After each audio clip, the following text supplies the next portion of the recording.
Hello.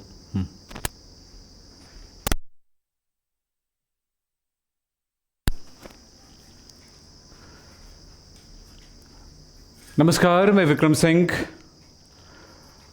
बच्चों, आज की क्लास अगर देखा जाए तो बहुत इम्पॉर्टेंट है इस चैप्टर को समझने के लिए। इस चैप्टर में आप रोज़ कुछ न कुछ तो नया देख रहे हो। बस ध्यान रखना, आज की क्लास में मैं आपसे ज़्यादा बात नहीं करूंगा क्योंकि बहुत सारी चीज़ें उसी से बर्बाद हो जाती हैं। तो आप समझें मेरी बातों को, क्लास ऐसा हो कि आप सब कुछ सीख के जाएं। तो चलिए स्टार्ट करते हैं, आगे बढ़ते हैं अपने क्लास में। तो सबसे पहली बात यह है कि आज हमारी क्लास होने वाली है, आणविकता भी कहते हैं शब्द को और अणुसंख्यता भी कहते हैं। आणविकता या अणुसंख्यता क्या है और अभिक्रिया की कोटि क्या है, order of reaction and molecularity. चलो देखते हैं ये होता क्या है। सबसे पहले शब्द हमारे पास आ रहा है अणुसंख्यता या आणविकता। ये है क्या चीज़? एक एग्जाम्पल को आधार मान के समझें। अगर कोई रिएक्शन हो रहा हो, सिर्फ एक रिएक्शन को देख लो, कोई भी रिएक्शन, ऐसा नहीं है कि आपने कहा कि सर मुझे रिएक्शन बनाने नहीं आता। यहाँ पर आप सोच के चलना, मैं आपको रिएक्शन बनाना सिखा ही नहीं रहा हूँ। किसी रिएक्शन को देखो और उसकी अणुसंख्यता ढूंढ पाओ। ये क्या होता है ज़रा देखें, फिर परिभाषाओं की तरफ जाएंगे। सबसे पहले तो ये देखिए, एक रिएक्शन हम देखेंगे, वो क्या है आपको समझ में आएगा। तो यहाँ पर कुछ एग्जाम्पल ले रहा हूँ, उदाहरण। मेरा पहला एग्जाम्पल देखो, एक रिएक्शन हो रहा है, मान लेते हैं कि भैया NaCl की रिएक्शन AgNO3 के साथ हो रहा है। तो यहां पर रिएक्शन से क्या बना, मैंने कहा ना रिएक्शन सिखा नहीं रहा हूं ना, तो ध्यान रखना, मैं एक रिएक्शन लिख देता हूं। चलो, एक रिएक्शन हुआ, ये एक रिएक्शन है, आपको दे दिया गया एक रिएक्शन देखिए और उसकी अणुसंख्यता कितनी उसे पता लगाइए। तो अणुसंख्यता को मैं यहां पर मोलेकुलरिटी यानी M से दर्शा रहा हूं। तो इसकी अणुसंख्यता कितनी है ये मैं पूछता हूं। दूसरा एग्जांपल देता हूं, फिर बात करेंगे थोड़ी देर में। दूसरा एग्जांपल मैं आपको दे रहा हूं, ये वाला रिएक्शन।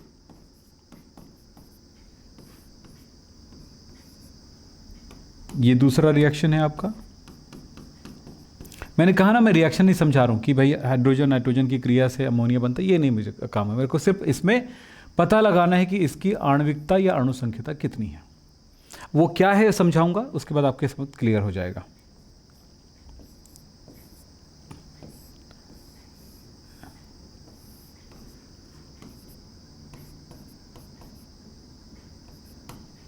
इस तरह से रिएक्शन हो रहा है। अब यहां पर अणुसंख्यता कितनी है? तो अणुसंख्यता का मतलब होता है कोई भी एक रिएक्शन हो रहा हो तो उसमें देखना कि अभिकारक, ये वाला पार्ट अभिकारक है, रिएक्टेंट है, और ये वाला उत्पाद है। तो अभिकारक की कितने अणु में भाग ले रही हैं? यहां पर एक, यहां पर एक, यानी कि टोटल मिलाकर के 2 अणु में भाग ले रही है। 1 + 1 लिख देता हूं, यानी कि 2 अणु में भाग ले रही। तो इसकी अणुसंख्यता या आणविकता या मॉलिक्यूलरिटी 2 है। सीधा सा मतलब है। सेकंड रिएक्शन देखो, हाइड्रोजन और नाइट्रोजन और हाइड्रोजन की रिएक्शन में। तो इस रिएक्शन में अभिकारक को फिर से देखिए, इसमें नाइट्रोजन 1 है, N2 1 है, H2 3 है, यानी कि टोटल मिलाकर के हुआ 1 + 3 = 4। इसी जगह पे देखिए, सिर्फ एक अणु है, एक ही मॉलिक्यूल है, तो यहां पर हो गया अणुसंख्यता 1। बस कुछ नहीं है, इसी को अणुसंख्यता कहते हैं। और भी रिएक्शन लिख दूंगा, इसमें कोई कमी नहीं, कोई बड़ी बात नहीं है। ये रिएक्शन जितना बोलो उतना लिख दूं। चौथा एग्जाम्पल, H2 + Cl2 के रिएक्शन से मिलता है 2HCl। यहां पर इस रिएक्शन की मॉलिक्यूलरिटी कितनी है? 2, क्योंकि 1 हो गया, ये 1 हो गया। ये मत बोलना सर इसमें तो H2 है, भाई अणु तो 1 है ना। तो बस इस जगह पे जो नंबर रहता है उसी नंबर को हम क्या कहते हैं? अणुओं की संख्या कहेंगे। तो टोटल अणु में क्या इतनी है। तो यहां पर यह समझना होगा कि भाई अणुसंख्यता को मैं परिभाषित कैसे करूं। तो आपके पुस्तक में इस तरह की परिभाषा आपको देखने को मिलेगा। क्या परिभाषा देखने को मिलेगा? किसी अभिक्रिया की अणुसंख्यता से तात्पर्य अभिक्रिया में क्रिया करने वाले उन अणुओं की संख्या से है जो आपस में टक्कर करके रासायनिक क्रिया कराते हैं। क्या बोला? कोई रासायनिक अभिक्रिया हो रही तो कम से कम अभिकारक के कितने अणु हैं जिसको टकराना ज़रूरी है कि रिएक्शन हो जाए, क्योंकि जब तक अणु टकराएंगे नहीं रिएक्शन कैसे होगा। तो यहाँ पर बात होता है कि इस रिएक्शन को करने के लिए, इस रिएक्शन को होने के लिए एक अणु NaCl और एक अणु AgNO3 का टकराएगा तो ये वाला रिएक्शन हो जाएगा। लेकिन इस रिएक्शन को होने के लिए एक अणु N2 है और 3 अणु, ये नंबर है बेटा, सामने जो नंबर है ना, हाइड्रोजन 3 है, नाइट्रोजन 2 1 है, तो 1 नाइट्रोजन अणु और 3 हाइड्रोजन अणु के टकराने से ही रिएक्शन होगा। यानी टोटल कितने अणु टकराने की जरूरत पड़ी? 4। तो जितने अणुओं को टकराने की जरूरत पड़ती है अभिक्रिया को करने के लिए, उनको कहेंगे उसकी अणु संख्यता, मॉलिक्यूलरिटी। एग्जाम्पल जितना भरना चाहो भर सकते हो, कोई बड़ी चीज नहीं है। अब इसको मैं परिभाषा को इस तरह से लिखा है, किसी क्रिया की अणुसंख्यता से तात्पर्य, किसी अणु की अणुसंख्यता से क्या मतलब है? मतलब है कि अभिक्रिया में क्रिया कराने वाले अणुओं की संख्या, उन अणुओं की संख्या है जो आपस में टक्कर करके रासायनिक क्रिया करा सके। तब ये परिभाषा थोड़ा सा बड़ा लग रहा हो, घुमावदार लग रहा हो, तो इस परिभाषा को छोटा कर लेते हैं। चलिए इस परिभाषा को थोड़ा छोटा करते हैं। तो परिभाषा क्या हो गया? परिभाषा हो गया अभिकारक अणुओं, देखो ये बुक में लिखा है, मैंने इसको अपने लिए, आपके लिए लिखा शॉर्ट में। क्या लिखा देखे तो? मैंने लिखा अभिकारक अणुओं की वह संख्या, अभिकारक अणुओं, अभिकारक ये है कि उनकी इतनी संख्या कि आपस में टकराए तो अभिक्रिया संपन्न हो जाए। अभिकारक अणुओं की वह संख्या जिनके टक्कर से अभिक्रिया हो, जिनके टक्कर से अभिक्रिया हो, उनको कहते हैं, उसे हम अणुसंख्यता कहते हैं, अणुसंख्यता कहलाती। क्लियर हो गई? तो परिभाषा बड़ा हो छोटा इससे फर्क नहीं पड़ता, परिभाषा सटीक होना चाहिए, इससे प्रभाव पड़ता है। इसी चीज़ का मैंने इंग्लिश में लिख दिया है, आप चाहें तो पढ़ सकते हैं। तो ये है अणुसंख्यता की बात। और एक आध एग्जाम्पल और दे देता हूँ, चलिए एक एग्जाम्पल और देता हूँ। CH3 COO C2H5 plus H2O reaction करने पर ये बनाता है CH3 COOH और C2H5OH। इस रिएक्शन की अणुसंख्यता कितनी बेटा? इस अभिक्रिया की अणुसंख्यता बोलो। अभिकारक में कितने कण हैं, कितने अणु हैं? एक अणु ये हुआ, एक अणु ये हुआ, यानी कि 1 + 1 यानी = 2। अणुसंख्यता इसकी 2 है, मॉलिक्यूलरिटी इसकी 2 है। तो मॉलिक्यूलरिटी है क्या चीज़ कि किसी रिएक्शन को होने के लिए जितनी अणुएं आपस में टकराने की ज़रूरत पड़ती है उसे हम उसकी अणुसंख्यता कहेंगे। बस यही अणुसंख्यता और कुछ नहीं है। चलिए साहब, तो ये तो बड़ा आसान है, अणुसंख्यता बड़ा आसान से समझ में आ गया। अब एक शब्द आता है कोटि। कोटि को समझने के लिए, रिएक्शन की कोटि को समझने के लिए हमें ज़रूरत पड़ती है इन चीज़ों की, जिसके लिए कहेंगे हम द्रव्यानुपातिक क्रिया के नियम को समझना ज़रूरी है हमारे लिए। तो द्रव्यानुपातिक क्रिया का नियम क्या है उसके बारे में बात करता हूँ। चलिए, इसको कहते हैं law of mass action. Law of mass action आपने 11th में भी पढ़ा है, इसी चैप्टर में भी पढ़ा है, मैंने शुरुआत में पढ़ाया था। यहाँ पर किसी रिएक्शन की बात कर दें और उसकी, तो क्या रखते हैं इसके रिएक्शन के, इसका नियम क्या कहता है कि जो अभिकर्मक होते हैं उनके सक्रिय मात्राओं का गुणनफल को हम वही अभिक्रिया की दर के समानुपाती होता है। तो किसी अभिक्रिया की जो दर होती है अभिकारकों के सक्रिय मात्राओं के समानुपाती होता है। अभिक्रिया की दर को किससे दर्शाते हैं? अर्थात अभिक्रिया की दर, पढ़ चुके हो इसको, अभिक्रिया की दर क्या होगा? अभिक्रिया की दर को R से दर्शा रहे हो, समानुपाती अभिकारकों के सक्रिय मात्राओं के गुणनफल। अभिकारक कौन है बेटा? यहाँ पर अभिकारक है 2। देखिए अभिकारक हमारे पास है 1, ये कब मान लेते हैं, ये अभी यहाँ पे लिख दूंगा, अभिकारकों के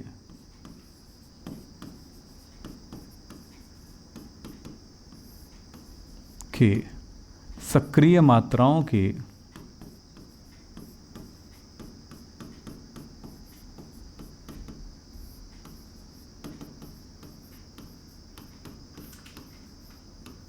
गुणनफल।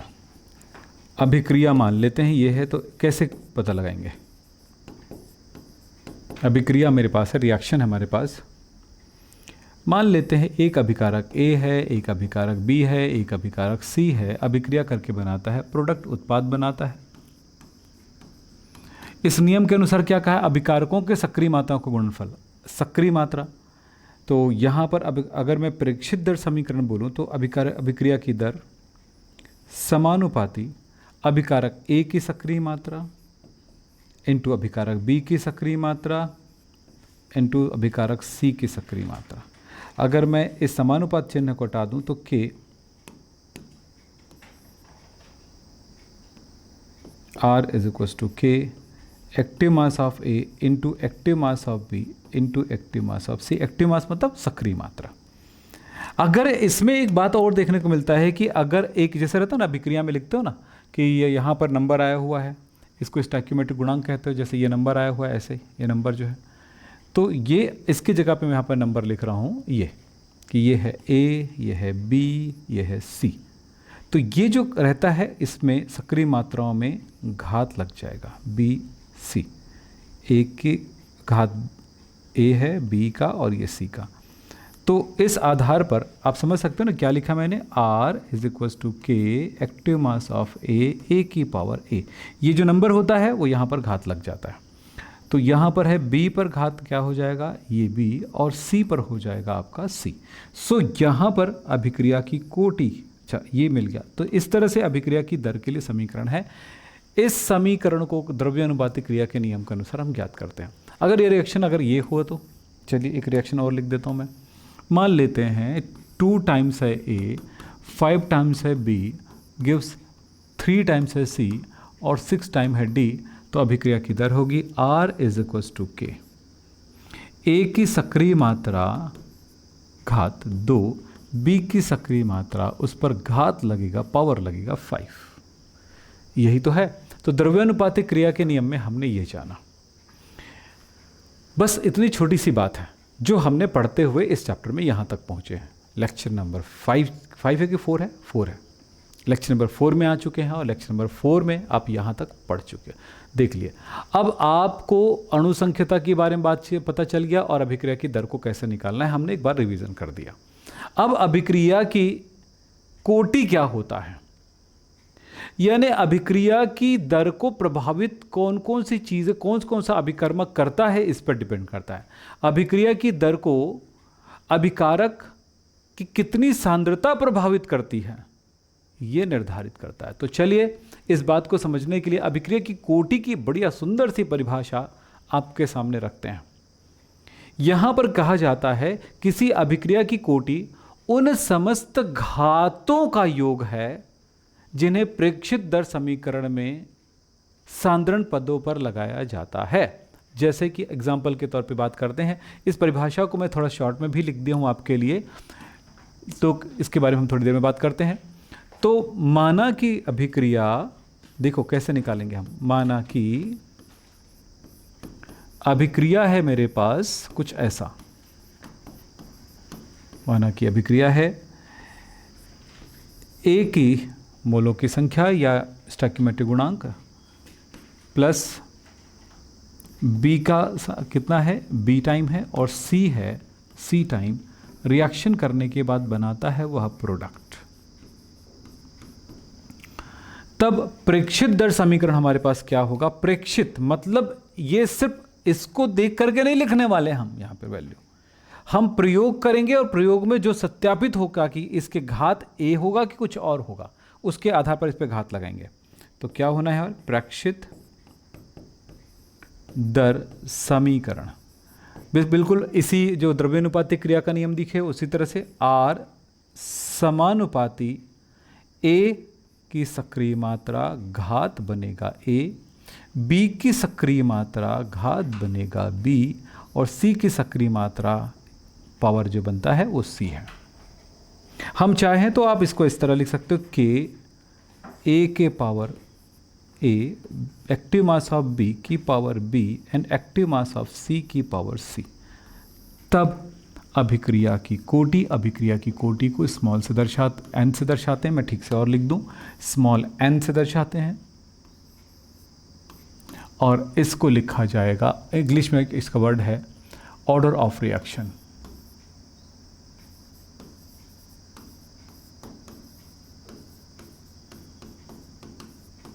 ये ऑर्डर ऑफ रिएक्शन कहलाता है अभिक्रिया की कोटि। तो हम यहाँ पर अभिक्रिया की कोटि क्या होगी कि कोटि क्या होगी, तो अभिक्रिया की कोटि को समझने के लिए कुछ बातों का ध्यान रखेंगे। अभिक्रिया की कोटि n जो होगा इसके बेस पर इन घातों दे सांद्रता पद क्या है, सांद्रता पद है सक्रिय मात्रा, तो सक्रिय मात्रा के ऊपर जो घात लगा है उनका योगफल होगा a plus B plus C. तो सांद्रण पदों पर जो घात है उसी को हम कहेंगे, उसकी योगफल को हम क्या कहेंगे, कोटि कहेंगे। क्या कहेंगे, कोटि कहेंगे। ध्यान रखेंगे सांद्रण पदों पर लगाए जाने वाला जो घात होता है उनका योगफल कोटि कहलाता है। तो इस अभिक्रिया में कोटि हमारे पास क्या मिला, n = a plus B plus C. तो इसको परिभाषित करने का एक सरल परिभाषा और आपके सामने रख देता हूँ। वो परिभाषा कुछ ऐसा है, मैं हमेशा बोलता हूँ कि जो चीज़ें आप अपने पुस्तक में देखते हो कि अलग बुक्स में, उससे ज़्यादा सरल परिभाषा एक पार्ट में और देता हूँ। जो आप लिखना चाहे एग्जाम में, कभी मार्क्स आपका घटेगा नहीं, इस बात का ध्यान रखना, लेकिन लिखना सही है बेटा।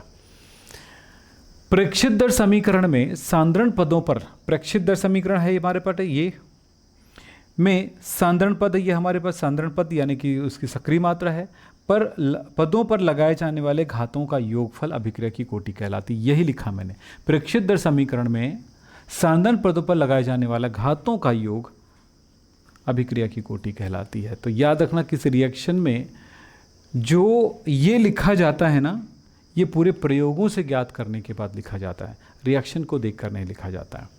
तो अगर आप किसी उदाहरणों को देख करके जब पढ़ोगे तो कुछ आपको बड़ी अजीब बात नज़र आएगा। तो मैं उदाहरणों को दिखा रहा हूँ, आप ध्यान से देखते जाइएगा और फिर हम कोशिश करेंगे उन चीज़ों को समझने की। ठीक है, चलते हैं आगे। कुछ उदाहरण दे रहा हूँ मैं आपको। उदाहरण,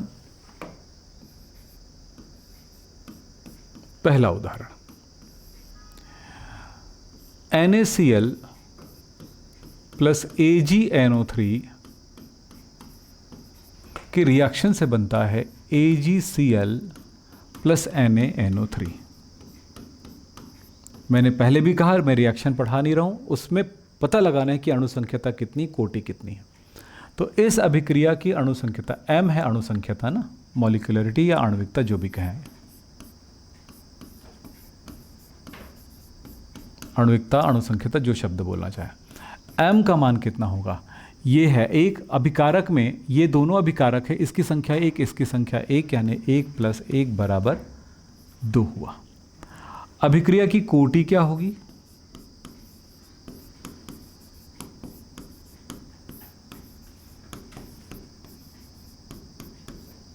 अभिक्रिया की कोटि को स्मॉल n से दर्शाते हैं।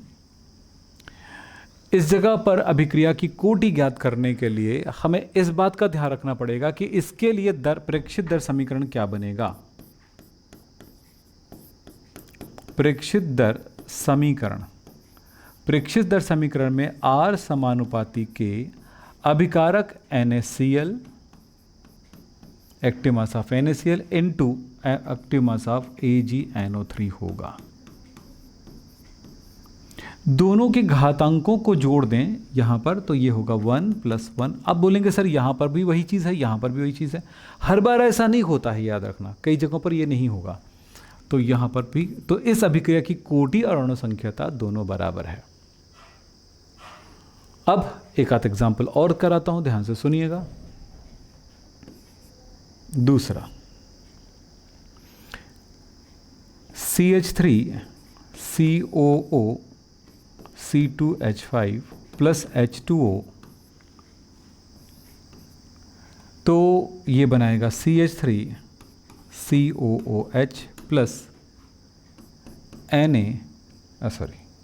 Plus C2H5OH।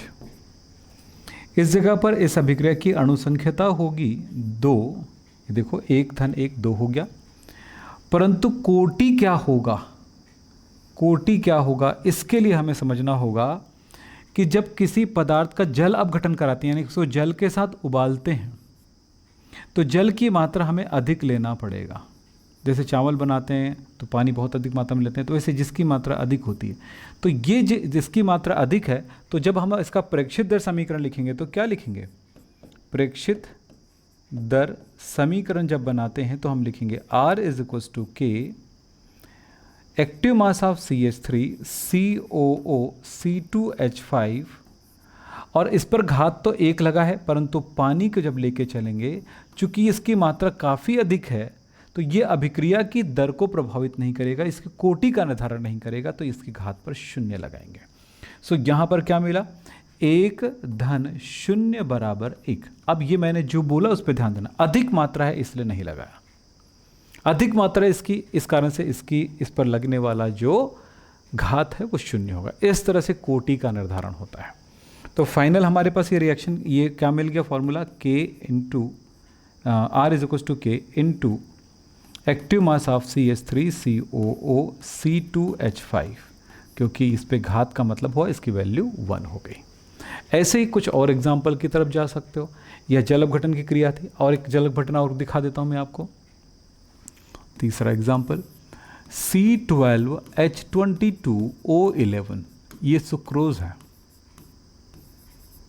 ये सुक्रोज है। इस पे भी हम जल के साथ बॉईल करेंगे, तो जब भी जल के साथ बॉईल करोगे इसकी मात्रा अधिक लेना पड़ेगा, और अधिक लेंगे तो क्या क्या मिलेगा ज़रा देख लेते हैं। तो ये रिएक्शन में क्या मिला, C6H12O6 प्लस C6H12O6।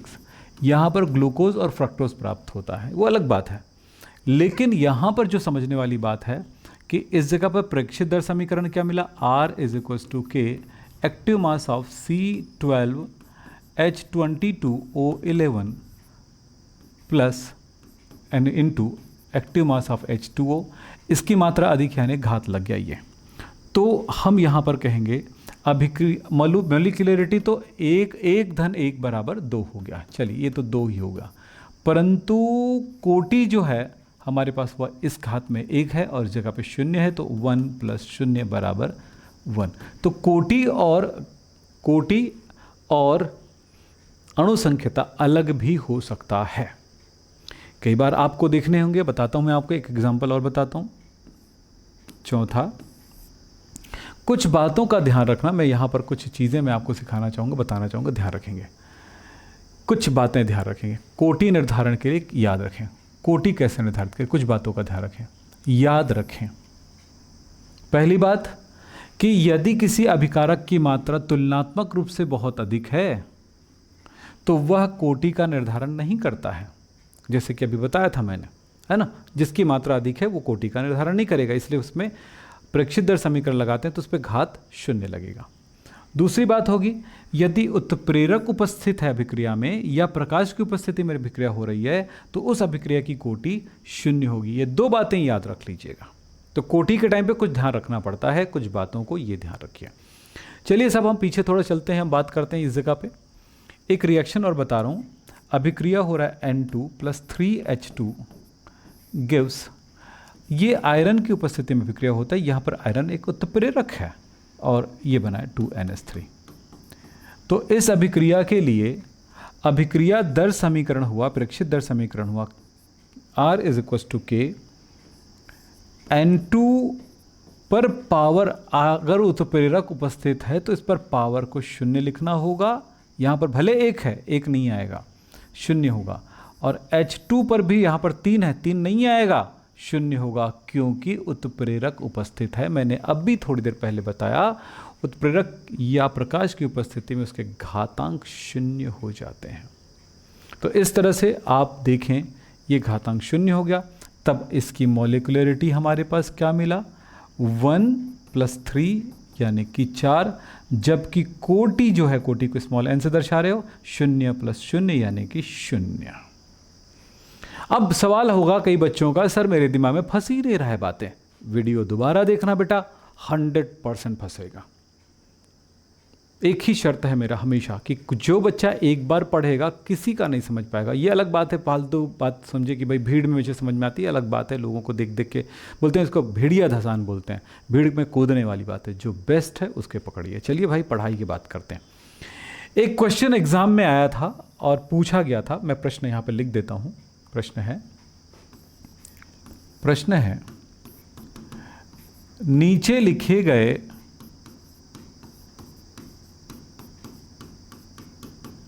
समीकरण की अणुसंख्यता या आणविकता को भी लिखा जा सकता है,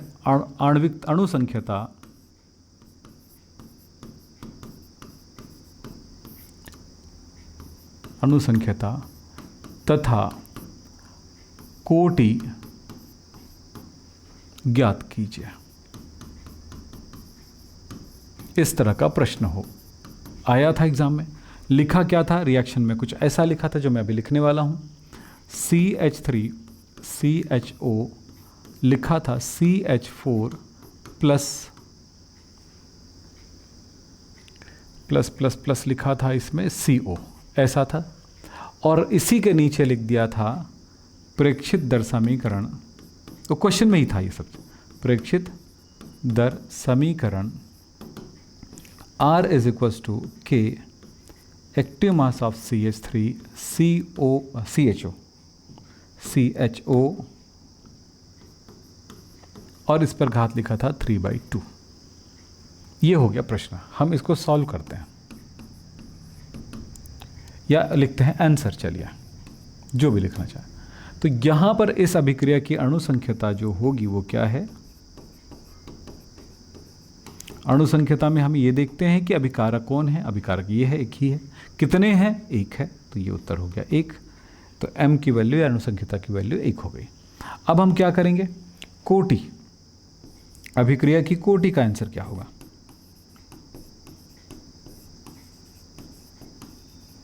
अभिक्रिया की कोटि में हमने देखा यहाँ पर लिखा हुआ है, कहीं पर कोई उत्प्रेरक नहीं है, कुछ भी नहीं, उत्प्रेरक नहीं है, प्रकाश नहीं है।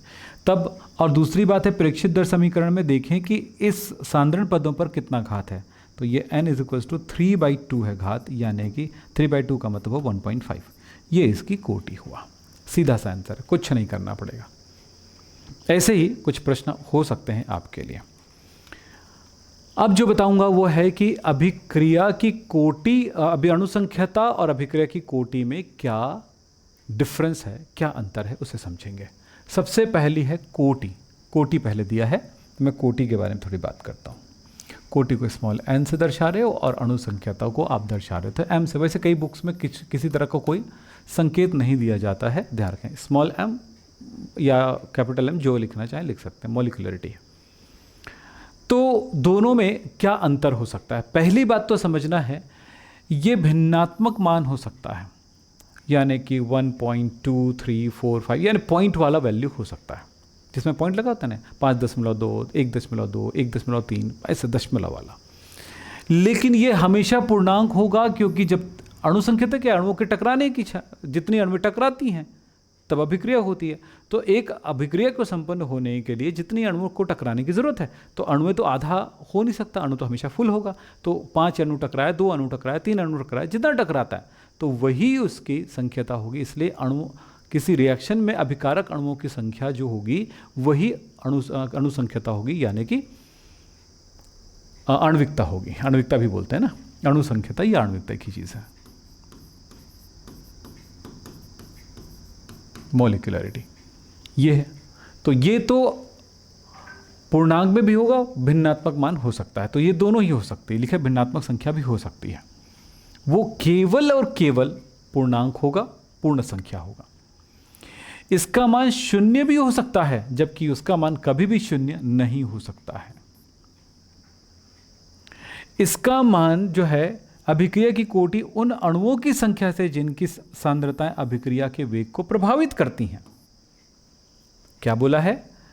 अभिक्रिया की कोटि क्या है? अभिक्रिया की कोटि क्या होती है? अभिक्रिया की कोटि उन अणुओं की संख्या से है जो अभिक्रिया की दर को या वेग को प्रभावित करती है, जबकि यहां पर है अभिक्रिया में भाग लेने वाले समस्त अभिकारकों की संख्या है। इस पे बात करते हैं। ये भी एक परिभाषा है बेटा, बढ़िया सा परिभाषा है यहाँ पर अणुसंख्या कोटि की। ये इसका मान यानी कि कोटि को केवल प्रयोगों द्वारा ही ज्ञात किया जा सकता है, हम रिएक्शन को देख करके नहीं ज्ञात कर सकते हैं। यानी कि आपने जब ये काम कर रहे थे तो कुछ ये कैसे आ गया, ये कैसे आ गया, यहाँ पर तो घात 1 आना चाहिए, ये वाली प्रश्न था ना, इसका जवाब ये दे देता है कि ये मान प्रयोगों से प्राप्त हुआ। ये जो घातांक प्राप्त हुआ इसको देख करके नहीं प्राप्त हुआ है घात। प्रयोग मतलब प्रयोगशाला में हमने टेस्ट किया, चेक किया कि यहाँ पर कौन सा घात लगाएं, तब ये बात सिद्ध होती कि इस अभिक्रिया में हमें घात लगाना पड़ेगा 3/2। तभी के आधार पर हम इसकी कोटि का निर्धारण कर सकते हैं। ये बात हुआ। तो ये है प्रयोगों द्वारा ज्ञात, और ये है अभिकारकों की संख्या को ज्ञात कर लो और अणु संख्यता ज्ञात हो जाती है। बस ये छोटी सी बात है इसमें। फिर बात करता हूँ, हमने कहा था ये याद रखें बिल्कुल। अभिक्रिया की कोटि से संबंधित कुछ महत्वपूर्ण बातों को भी याद रख लें। चलिए बात करते हैं, ये आपके फायदे के लिए, वैसे इसको पढ़ाते नहीं है लोग, मैं पढ़ा देता हूँ। क्या क्या हमने देखा अभी?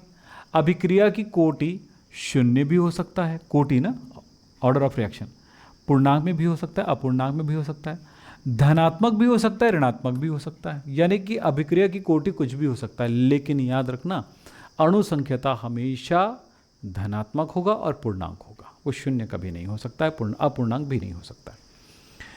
दूसरी बात, ये प्रायोगिक विधि द्वारा निर्धारित, यानी प्रयोगों से निर्धारित की जा सकती है, एक्सपेरिमेंट करके निर्धारित की जा सकती है। हम ऐसे रिएक्शन को देख करके हवा हवाई नहीं कर सकते हैं। फिर बात करते हैं, एक से अधिक पदों में होने वाली अभिक्रियाओं में मंद गति जो पद है, यानी कि जो धीमी गति से चलती है, वह पद की जो कोटि है उसका निर्धारण किया जाए। कोई अभिक्रिया यदि कई पदों में हो रहा हो तो उसमें से जिस पद की कोटि क्या होगी, जो जिस पद की अभिक्रिया की स्पीड कम होगी, उस अभिक्रिया की कोटि को ही अभिक्रिया की कोटि माना जाएगा। अब चलते हैं, ये बहुत इंपॉर्टेंट क्वेश्चन है, कई बार एग्जाम में आ चुका है। वैसे आज जो पढ़ाया गया सारी चीज़ें एग्जाम में कभी ना कभी आपके पास फुदकता ही है, ध्यान रखना। तो आज जो बता रहा हूं यहां पर एक और चीज़ है, वो है छद्म एक अणुक अभिक्रिया, यानी कि छद्म मतलब झूठा, स्यूडो इंग्लिश में बोला मैंने। एक अणुक मतलब वो दिखता तो एक कोटि का नहीं है, पर वो होता एक कोटि का है। ऐसे अभिक्रिया को छद्म एक अणुक अभिक्रिया कहते हैं। जैसे यहां पर परिभाषित करते समय इसी बात को लिखा मैंने, वह अभिक्रिया जो रासायनिक समीकरण से जिस कोटि का दिखता है, प्रतीत होता है, वह उस कोटि का ना होकर एक कोटि की अभिक्रिया होती, इसे हम कहते हैं छद्म एक अणुक अभिक्रिया। उदाहरण में मैंने अभी जिसे बताया था ना, वही उदाहरण ले लेता हूं। CH3 COO C2H5 पानी से रिएक्शन हो रहा है, अधिक मात्रा में होता है, आपको पता ही है। तब CH3 COOH plus C2H5 OH, इसमें देखिए क्या हुआ।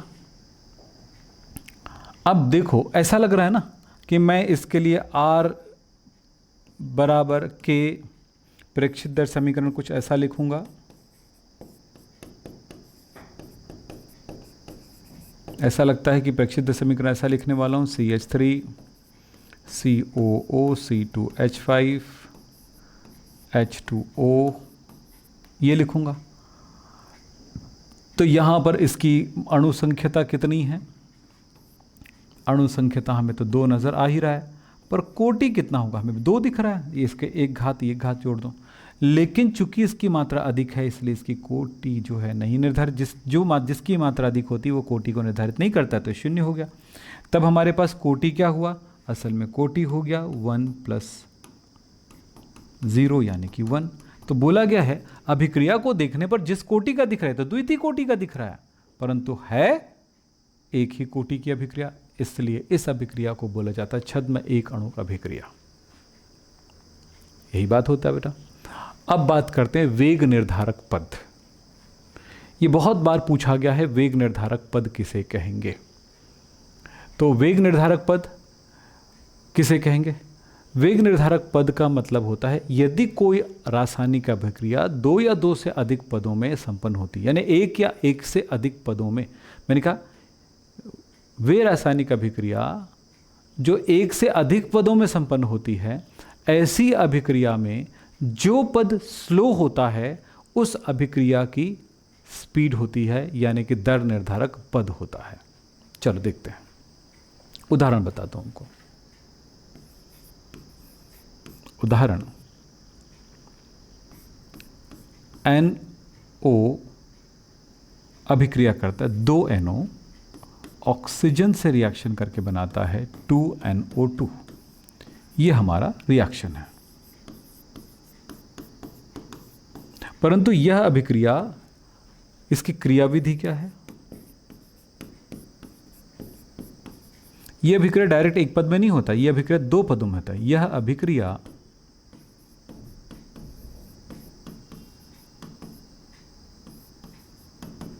निम्न दो पदों में संपन्न होती है।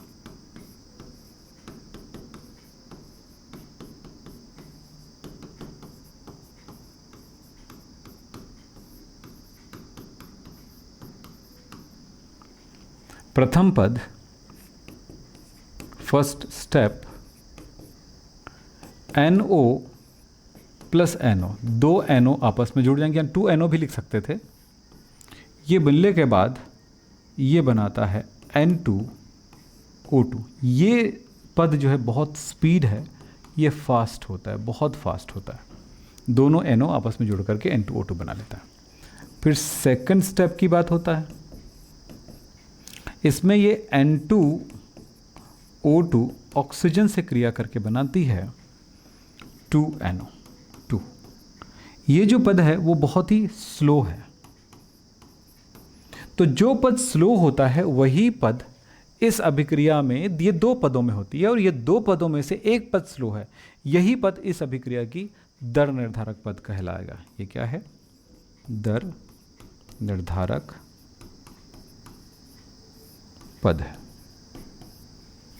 ये दर निर्धारक पद है। इस तरह से ये दर निर्धारक पद है। तो अभिक्रियाओं को आप ध्यान से देख लीजिए, क्या क्या आपको दिख रहा है, बस इतना ही कार्य।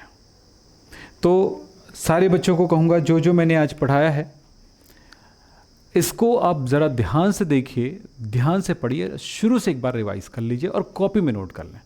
PDF तो मैं टेलीग्राम चैनल में दे ही देता हूँ। मेरे टेलीग्राम चैनल का नाम आप सब जानते होंगे, ये है विक्रम सर हैप केमिस्ट्री। इसमें आपको PDF मिल जाएगा। ये टेलीग्राम चैनल है।